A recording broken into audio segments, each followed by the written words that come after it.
कौशल्या ने एक रात सपना देखा। कौशल्या राजपूत, तुमने किए हैं जीवन में अच्छे अच्छे कर्म, इसलिए अब से जब तुम चाहो गायब हो सकती हो, जिसके लिए तुमको सिर्फ चुटकी बजानी होगी और चुटकी बजाते ही तुम गायब। बस एक बात का ध्यान रखना, जहाँ तुमने कोई गलत काम किया तुमसे ये शक्ति वापस ले ली जाएगी। कौशल्या की नींद टूट जाती है। ये कैसा सपना था, गायब हो जाऊंगी मतलब? हे भगवान, कंबल ओढ़ के सो जाती हूँ, सपना कंबल के अंदर नहीं घुस पाएगा। कौशल्या डर के मारे कंबल ओढ़ के सो जाती है। सुबह कौशल्या मंदिर जाने लगती है। अरे बहू, जल्दी चल, भिखारियों को खाना भी तो खिलाना है। हाँ माँ जी, अभी आई। आज तो खीर और पूरी बने हैं, सब खुश हो जाएंगे। दोनों सास बहू कार से खाने का सामान लेकर मंदिर पहुंचते हैं और भगवान की आराधना के बाद मंदिर के बाहर बैठे भिखारियों को खाना खिलाने लगते हैं। दीदी, आप हर हफ्ते आते हो, इतना सारा करते हो हम लोगों के लिए। मैं आपके लिए रोज अलग से दुआ मांगता हूँ। ये तो फर्ज है हमारा। दीदी, थोड़ी पैसों की मदद हो जाती तो अच्छा होता। बड़े चौराहे पे मेरी बीवी भीख मांगती है, उसका इलाज करवाना है, 100-200 रुपए लग जाएंगे। कौशल्या उसी वक्त भिखारी को 500 का नोट दे देती है और दोनों सास बहू वहाँ से लौटने लगती हैं। तभी कौशल्या को कोई शंका होती है। अब बहू रुक, तो मैं अभी आई। कौशल्या वापस वहीं जाती है तो देखती है कि भिखारी वहाँ है ही नहीं। कौशल्या को रात का सपना याद आता है। वो चुटकी बजा के गायब हो जाती है और सीधे भिखारी के पास पहुँचती है, पर भिखारी को वो दिखाई नहीं देती। कौशल्या देखती है कि भिखारी उन पैसों से शराब खरीद रहा है और कौशल्या उसे वहीं एक चाटा मारती है। अरे कौन है बे? एक और चाटा पड़ता है। अरे कौन है? कौन है? हिम्मत है तो सामने आओ। भिखारी को झूठ बोलने पर तड़ातड़ चांटे पड़ते हैं। वो वहाँ से भाग खड़ा होता है। कौशल्या चुटकी बजा के वापस बहू के पास आ जाती है और मन ही मन सोचती है, ऐसे तो मैं कितने गलत काम रोक सकती हूँ, कितनी ताकतवर हूँ मैं, किसी को पता भी नहीं चलेगा। सासू माँ, आप क्या सोच रही हो? अब कुछ नहीं, कुछ भी तो नहीं। ठीक है, मुझे ना थोड़े पैसों की जरूरत थी। मेरे कजिन भाई है ना, उनकी तबीयत थोड़ी इधर उधर हो रही है। वो तो खुद से नहीं कहेंगे कि पैसे दे दो, पर बहन होने के नाते मेरा तो फर्ज बनता है ना कि भाई की मदद करूं। अरे हाँ हाँ, ले जाना पैसे। पैसे इसीलिए तो कमाते हैं कि जरूरत में काम आ सके। घर पहुंच के कौशल्या अपनी बहू को 10,000 रुपए दे देती है। कब जाएगी तुम मायके? कल शाम की ट्रेन है। दोनों काम में लग जाती हैं। तभी काम वाली दीदी वहाँ आती है। आज ना मैं आप लोगों के लिए पनीर बनाऊंगी। ठीक है, मंगवा लेती हूँ पनीर। पड़ोस की दुकान वाला पनीर दे जाता है और काम वाली बाई पनीर से रेसिपी बनाने लगती है। आज अपनी सुपर पावर काम वाली बाई पे ट्राई करती हूँ, देखूं तो सही किचन में करती क्या है ये। सास चुटकी बजा के गायब हो जाती है और किचन में पहुंचती है। बाई को खबर भी नहीं है कि कौशल्या भी किचन में ही है। आज तो मैं भी पनीर की सब्जी बनाऊंगी रात को अपने घर, और थोड़ा सा घी भी रख लेती हूँ। वैसे भी कौशल्या बुढ़िया खा खा के मोटी हो गई है। कौशल्या बाई की चोरी पकड़ लेती है और गुस्से में बाई की चोटी ऊपर उठा देती है। बाई को समझ भी नहीं आता कि उसकी चोटी खड़ी कैसे हो गई। वो डर के मारे चीख पड़ती है। बहू भागते हुए किचन में आती है। अरे क्या हुआ? ये तुम्हारी चोटी खड़ी कैसे है? करंट लग गया है क्या?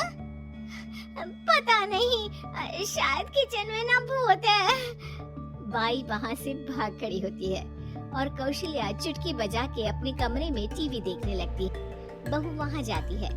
माँ जी, किचन में ना भूत है, बाई भाग गई।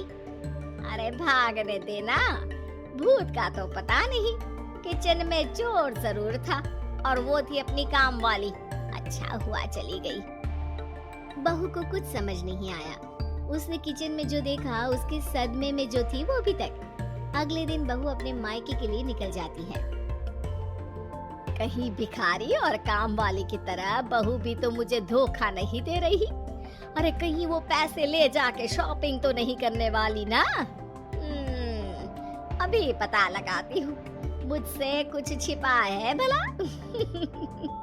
जैसे भगवान सब देख रहा है वैसे ही मैं भी सब देख रही हूँ। सास को अपनी शक्ति पर घमंड आ गया था। वो अब अच्छे काम करने की जगह अपनी शक्ति का इस्तेमाल खुद का शक मिटाने के लिए कर रही थी। वो चुटकी बजाती ही बहू के मायके चली जाती है। भैया, आपने बताया क्यों नहीं कि इतनी तबीयत खराब है? अरे तेरी सास बूढ़ी हो गई है, इतना भला काम करती है, उनकी मदद कौन करता है? यहाँ तो और भी लोग हैं ना। भैया मेरे पास कुछ पैसे हैं, आप दूसरे डॉक्टर को दिखा दीजिए ना। अरे मुझे लगता है कि मेरा टाइम आ गया है, मुझे जाना होगा। कमरे में भाई की आत्मा को लेने यमदूत आ चुके थे। कौशल्या भले ही किसी को नहीं दिख रही थी, पर यमदूत ने उसे देख लिया। यही आत्मा है शायद, परछाई दिख रही है, पहले ही तैयार खड़ी है। अरे आप कौन हो? यमराज का नाम सुना है? हैं? आप यमराज हो क्या? नहीं, हम उनके यहाँ जॉब करते हैं, आत्मा उठा के ले जाते हैं डिलीवरी वाले। चलो अब तुम्हारा टाइम पूरा हो गया। अरे आप शायद ना वो बिस्तर पर पड़े आदमी की आत्मा को लेने आए हो। मैं तो बस यहाँ देखने आई थी कि मेरी बहू कहीं मुझसे पैसे लेकर शॉपिंग करने तो नहीं चली गई ना। मतलब तुम्हारे पास शक्ति है गायब होने वाली? हाँ।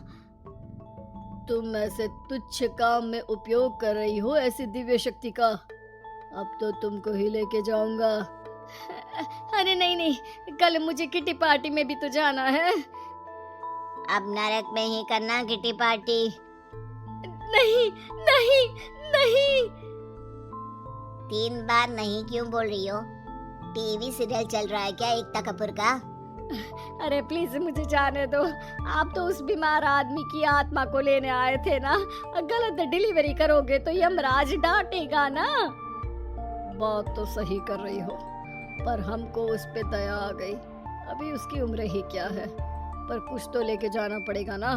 एक काम करो, अपनी शक्ति दे दो, गायब होने वाली है। अरे क्यों? तुम पृथ्वी लोक का भ्रष्टाचार रोक सकती थी, चोरी रोक सकती थी, अरे कोरोना रोक सकती थी, पर तुमने अपनी बहू की जासूसी करना शुरू कर दिया। अरे लेकिन किंतु परंतु। यमदूत सास की शक्ति लेके वापस चले जाते हैं। कौशल्या की परछाई हवा से नीचे गिरती है और जमीन पे आते आते कौशल्या का शरीर सामने आ जाता है। अरे लग गई, कितने ऊपर से फेंका। माँ जी, आप यहाँ ऊपर से कैसे गिरी? अरे समधन जी, आप अचानक कमरे में। सब घबरा जाते हैं। सास बहू को सारी बात बता देती है। ये लो आपके 10,000 रुपए। आपको मुझ पे इतना भी भरोसा नहीं है? अरे बहन, मुझे दर्द नहीं हो रहा है अब, अचानक से सब अच्छा होने लगा है। अरे तो फिर बिस्तर से उठ जाओ और मुझे लेटने दो। गिरी हूँ ऊपर से तो पूरा बदन दुख रहा है। भाई को तो यमदूत ठीक करके जाते हैं, पर कौशल्या देवी दर्द के मारे बिस्तर पर आ जाती हैं। Like share